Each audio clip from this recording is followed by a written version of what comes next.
For every child in the public primary and secondary schools of this country, our government is paying the facilities fees for those children. Ensuring equal access to education for all students in the public sector, regardless of their economic background, has been a driving force behind the Saint Lucia Labour Party administration's decision to waive facility fees nationwide. As part of its broader education initiative, the government is also committed to providing students with the essential tools needed to build a strong academic foundation.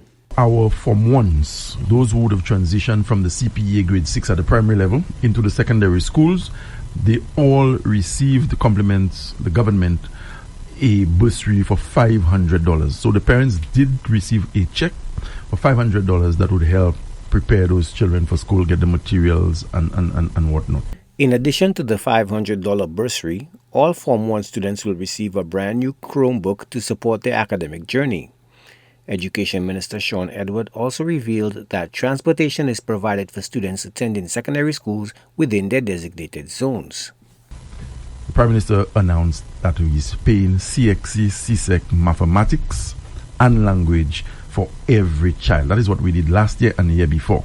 This year, the Prime Minister has announced that not just for mathematics and English, but this time we're paying 4 subjects for every child. Now, it is mandatory for students who sit at least 5 minimum CXC, CSEC subjects including English every year, including English and math. So we've taken care of English and math, and this time we're paying an additional 2, one of which must be a science and the other foreign language. Why a foreign language and mathematics? Because I would have said here before that our education system is preparing our students to become global citizens. Importantly, these initiatives extend beyond students, with targeted support and incentives also being directed towards teachers. Dr. Anthony believed that teachers should be given a teaching material allowance.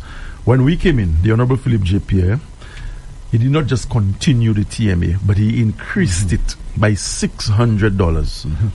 And that is why today every teacher receives $1,400 in August as part of the teaching material allowance, so that they can continue to buy their merit badges, they can continue to buy their stamps and their stickers, the little things that we take for granted. And I remember my own time at primary school and even infant school. There's nothing that warmed your heart more than when a teacher would place a little sticker on your book or on your exam paper that says well done. The Education Minister emphasized that the focus is not only on strengthening successful initiatives such as raising materials allowance, but also on introducing new measures that reinforce the vital role teachers play in nation building and ensure they feel valued and supported. For the first time, we are paying temporary teachers their salaries in full.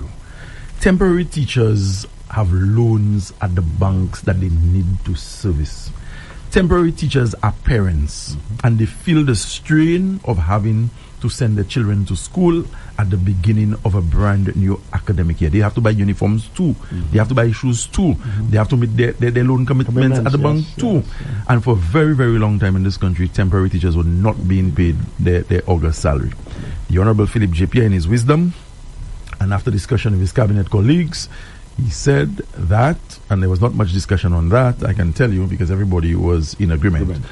Temporary teachers are getting their salaries in full for the month of August. Minister Edward highlighted the recent orientation sessions held at various secondary schools, noting that students appeared sharply and smartly dressed. A positive sign, he says, as the island prepares for a welcoming start to the new academic year. Joachim Duplessis, HTS News Force.